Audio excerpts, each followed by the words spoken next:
our next speaker is supposed to be Dr. Abdul Jabbar, but he could not make it because he has to attend another program where he had made commitment before. So, but he sent his speech in writing, and Tashi Zahir Saab will read that one.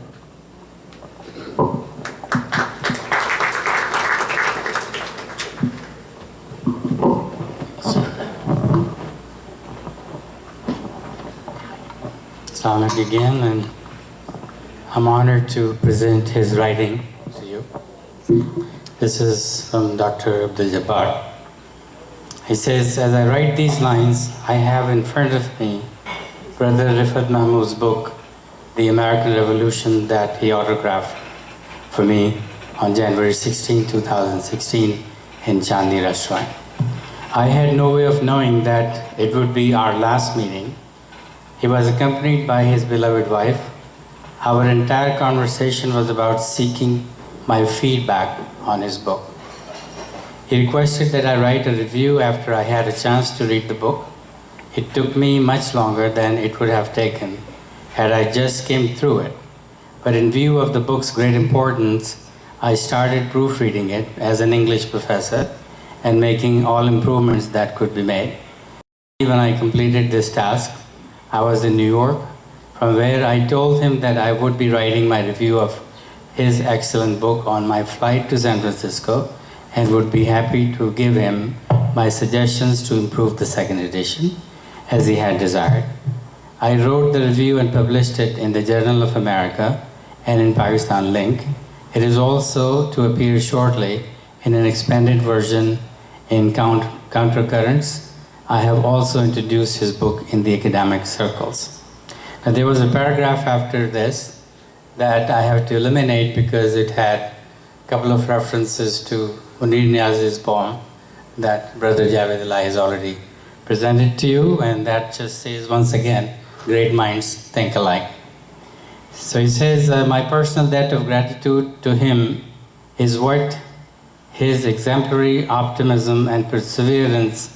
He was able to persuade me, despite my other overwhelming professional commitments, to publish several articles relevant to Pakistan, Islam, US foreign policy, Palestine and Israel. Part of the credit for my authorship of that work goes to Brother Rifat, because without his playful nagging, someone else also had mentioned that, I might not have been able to do it. Finally, the very last act of great persuasion on his part was having me join the UMA board as a director a few months ago. He had big dreams, not just for Muslims in America, but for justice to all human beings. Remember his great idea of putting together on a 1 million Muslim voters bank as a political power tool. Those dreams live on as his legacy. It is our collective duty to work towards the fulfillment of those dreams. May his soul rest in eternal peace, and may the bereaved family be blessed with the strength to bear this extremely painful loss. And then he writes a shade that I present to you. बिछड़ा वो इस अदा से कि रुत ही बदल गई, बिछड़ा वो इस अदा से कि रुत ही बदल गई, एक शख्स सारे शहर को वीरान कर गया. बहुत शुक्रिया. Thank you, Tashi Bhai. And our next speaker is Brother Nihal Khan.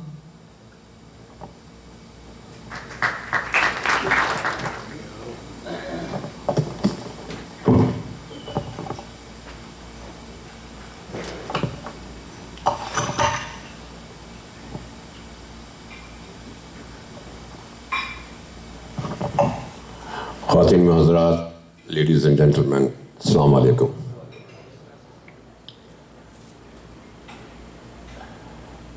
Rifat Mahmood is no longer physically with us. As the saying goes, people come, people go. And one of the shairs said, Adam ke naam se ghafil, तेरा दम क्यों निकलता है, मुसाफिर रोज जाते हैं ये रास्ता खूब चलता है. So today we are here, tomorrow we will not be. But what you do in this world and what you leave behind can never be taken away by anybody, ever. Rifat was one of those guys whom I met when we moved to Bay Area in 1979. They were one of the first few families we met. And for some reason, Rifat and I had a very, you know the word goes, we click right away. There are very few people you click so fast, so quickly. And I had the honor as well as the pleasure, and I have no hesitation is saying it. I don't think anybody have worked so closely in so many projects with him than I did. He immediately recruited me to come to Fremont and join the Fremont project. And to tell you frankly, a lot of people may not know that how many hours of dedication, time, effort Rifat has put in to put together this dream. And I was really honored that I was helping him in that regard also. And that's the result of that. He did not want to settle for anything at a second level.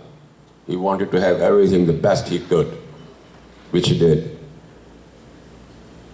So his legacy is not only that one center alone.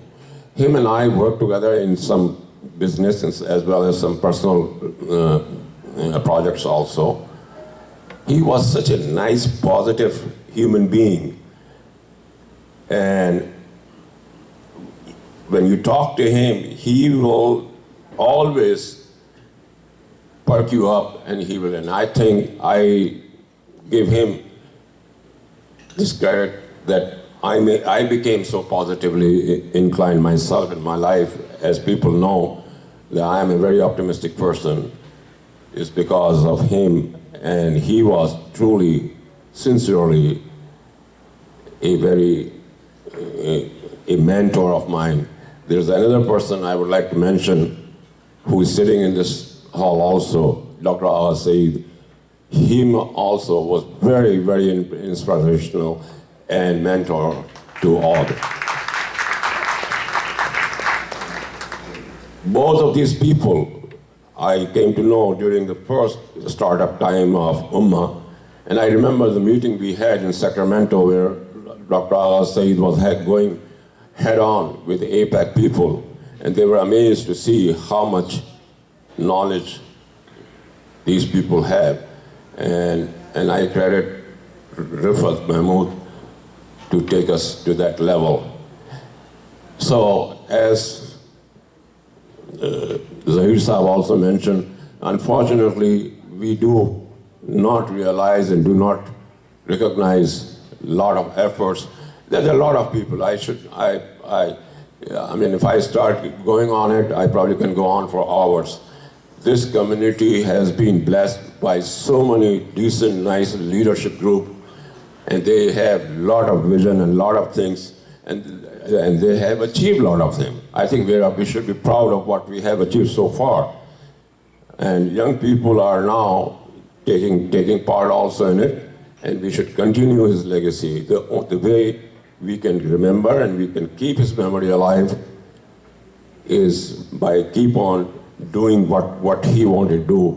In his, see, this book he published, when we used to work together, I always used to say to him, Brother Rifat, you got to write.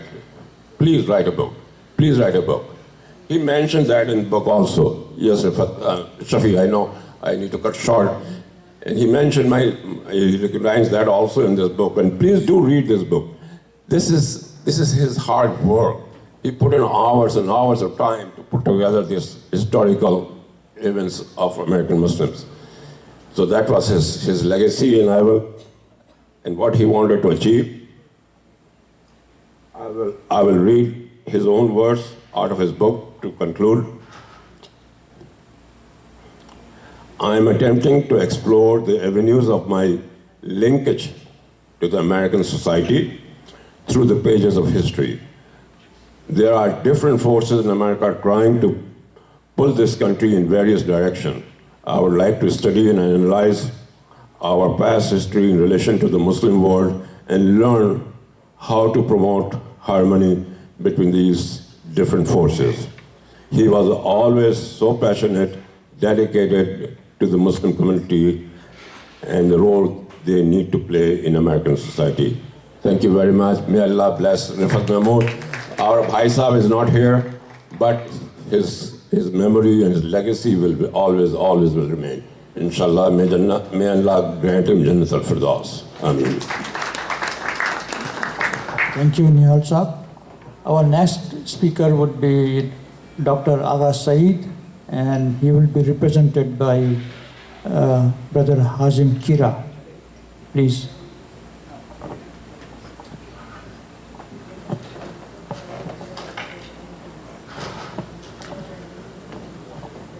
Assalamu alaikum.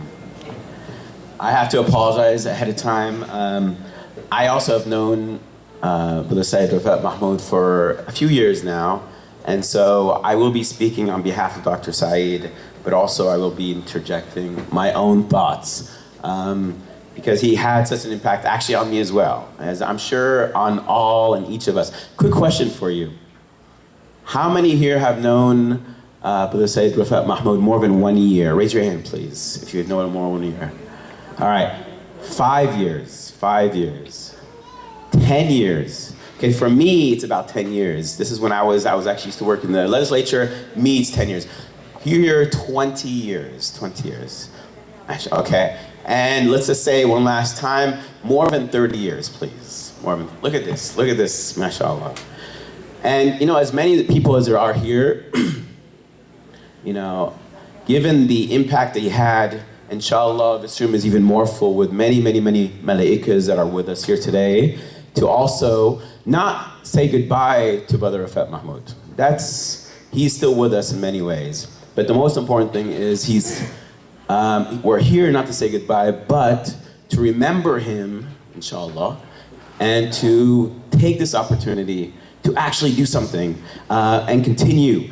I do not want to repeat the number of times people have said already many very important things. I don't want to repeat it, but I want to emphasize the most important things because there's a number of speakers here that made those points. 3 things. 1, legacy. Before I get to that, my apologies, let me tell you really quickly how I heard about his passing. I think I saw him maybe a few weeks before I went to Egypt in the summer. And I was on the plane back, and Facebook, my internet just came on for a brief minute, and I see the message. All right, so it was for me, it was shocking to say the least, and I'm pretty sure for almost all of us here, it was also very shocking, because only a few weeks before, many of us have actually spoken to him, and it just seemed everything was normal. So that goes to the fragility of life, right? And up until his last moment, we heard some speakers here say, what? They said he, up until his last moment, was focusing on how do we help and how do we do what's best for ourselves as individuals and is for the whole community. Question, and I want to engage obviously because I know you've been here for a while and you're listening. What political party did Rifat Mahmood belong to? Anybody, just go ahead and say it. Republicans. Yes? Yes? Okay. Who today is running for the Republican, for President of the United States? Who's running as the Republican nominee? Donald Trump. We have 2 Republicans. One is Rifat Mahmood, and one is Donald Trump. Which one represents the true American values? Which one represents the true Republican Party? Rifat Mahmood, and I want you to understand this. There was a number of people in this community, including Congressman Pete Stark, including Dr. Saeed, who had very public debates with him. A And that's good, because that's a beautiful thing. We learn from each other, we work together, and even after those public debates, they love each other and they work together for many, many years. Congressman Stark, Dr. Saeed, because out of love, and even until, literally, the last meeting I had with him was in this restaurant. Every single week, I saw Brother Rifat Mahmood pretty much in this restaurant, working again to try to make a better country, to make a better community, and so forth. Every single week. Sometimes with his family, and sometimes, again, on issues that he is passionate about. Now, the youth in this country, in this community here, a lot of you here, especially among the young, will forget about Brother Rifat Mahmood and what he did. But history will not forget. And I'm not trying to be overly exaggerated. I want you to understand. History will not forget. Because I spoke to before this one sister, her name is MT Mahdi's, the daughter of MT Mahdi, who's basically the founder of the political activism in this country. And she said 45, 50 years ago, when she was young, like many of you are here today, there was almost no mosques. There was no Muslim institutions almost whatsoever. Only beginning was like ISNA and the MSA. That's it. Today, can we say that almost every Muslim community has a mosque? Yes. So we have the foundations, but what Rifat Mahmood was trying to do was actually go further, and that was what? Building the institutions necessary for this country and our community to exist and to continue. As Dr. Hakeem Quick mentioned a long time ago when I was a student, Davis mentioned to me, he said, any community that doesn't have the institutions in the community eventually will evaporate and you will lose that community. We are not only building a mosque, we built the mosques, alhamdulillah. And inshallah we'll build more. Now we're building schools. But now also we're building the political institutions for our young, for the next generation. So 50 years from now, it won't be only Rifat Mahmood who's running for Congress. And by the way, this was before our two Muslim congressmen, Keith Ellison and Andre who? Anybody? Carson, right? Inshallah in 20, 30, 50 years, because the foundations have been built, and even if you forget his name, the foundation has been built, so the young here in this room, inshallah, will be the ones running for elections, being active, and most importantly, making truly, and I want Trump to hear this, making America truly great. Yes? Yes? But the only way to do that, as Brother Rifat Mahmood noticed and worked towards, is not by merely saying, make America great, and attacking our community, and attacking different groups of people. The way to truly make America great is to go back to its founding premise, and that is called natural rights, that we all have, the right to life, liberty, and the pursuit of happiness, that all men and women are created equal, and we have to work towards that principle. That includes recognizing, and here's what he was doing with that book, this very important book, is rewriting the narrative, the story that is told about our community. We didn't just get off the Mayflower, all right? We didn't just get off a boat. We didn't land, as Malcolm X said, on Plymouth Rock. We've been here since the beginning, and his book goes straight into that. It's telling you a story of your own ancestors and their contributions, and here it is, the contributions, the value they added to this country, and how you can continue that legacy. That said, I'm gonna end with this, inshallah. This is a letter, this is what Dr. Saeed just asked me to read, and before you leave, this is one big difference between what I'm gonna say and everybody else here has said, and that is I'm going to actually call you specifically to action. And I'm gonna please bear with me, and just listen, inshallah, very briefly. In the world-class issue of Nakush, this is from Dr. Saeed's words, there are two articles that grabbed my attention when I read it in 1969. And by the way, Dr. Saeed was telling me he met Syed Rifat Mahmood first 36 years ago. What year is that? 1980, all right? There are two articles that grabbed my attention when I read it in 1969. The first was titled Mintu, My Friend, and the second, an open door by Nath Ashok that carried the haunting title, Mintu, My Friend, My Adversary. I would use the second title to define the middle part of my relationship with him, with Brother Rifat Mahmood. But just the last 6 months of his life, it came to be defined by the act of friendship. Let me repeat that. So Dr. Saeed, we've had many public debates for many years, friendship for many years, but he's emphasizing that especially the second title, especially in the last 6 months, it was becoming very, very close and intimate, defined by the act of friendship, something reminiscent of my last 1 year of friendship with the late Marghoub Qureshi Sahib. 2 more paragraphs, ladies and gentlemen. I know it's long. It was the last few months of his life that he started coming to my new, rented, humbler abode, and it was during this time that I felt the closest to him. This is Dr. Saeed. But I felt the closest to him, and when he hinted at a joint AMA Ummah database of the US Muslim voters, I was thrilled at the prospect, and I am staying with the project as a matter of fact. Ladies and gentlemen, let me repeat that, because this is Mr. Rifat Mahmood, what his legacy is and what he wants you to do. What he asked, literally, the last month of his passing, this is what he was working on. One of the things, anyways. It was during this time that I felt closest to him, and when he hinted at a joint AMA, American Muslim Alliance, and Ummah, United Muslims, database of US Muslim voters, I was thrilled at the prospect, and I am staying with this project. As a matter of fact, true to Syed Rifat Mahmood's style and approach, I am asking for the launching of a fundraiser right now. We're not going to collect money, but we're doing a fundraiser right now. But before I call for the last sentence, I'm going to read to you his actual words, Brother Rifat Mahmood's actual last email to Dr. Saeed and to a number of community members, where he said, apologies, a moment.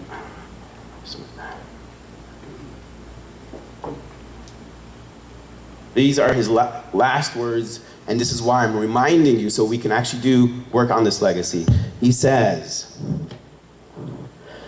Dr. Saeed, as you know, I'm in the hospital for cancer treatment. Thank you for organizing these programs. May Allah bless you. And this is specific to the program of creating a national Muslim American voting database. That said, my last sentence, and hopefully we can contact Dr. Saeed and some of the other members here. This is what Dr. Saeed is asking. All I am asking for is right now is $1,000, which should be a 16th part of the budget that he, Brother Rifat Mahmood, had contemplated. So keep that in mind. If there's something you can do, we'll leave it at that. And thank you very much. Assalamu alaikum. Thank you, Brother Khera.